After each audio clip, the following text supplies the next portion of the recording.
సర్వశక్తిమంతుడును పరిశుద్ధుడనై ఉండి తన ప్రజల కొరకు అద్భుత ఆశ్చర్య కార్యాలు చేయు దేవుని నామలో మీ అందరికీ వందనాలు, శుభాలు.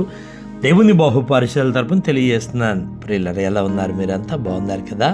సంతోషంగా క్షేమంగా ఉన్నారు కదా? ఆగస్టు నెల 12వ తారీఖు బుధవారం దినమున ప్రభు మనల్ని ప్రేమించి మనకు అనుగ్రహిస్తున్న అనుదిన ఆహారము పరిశుద్ధ గ్రంథములో నుండి యెహోషువ గ్రంథము 3వ అధ్యాయము 5వ వచనం. రేపు యెహోవా మీ మధ్య అద్భుత కార్యములను చేయును గనుక మిమ్మల్ని మీరు పరిశుద్ధపరచుకొనుడి. Book of Joshua chapter 3 verses 5. Joshua told the people, consecrate yourselves for tomorrow. The Lord will do amazing things among you. Amen.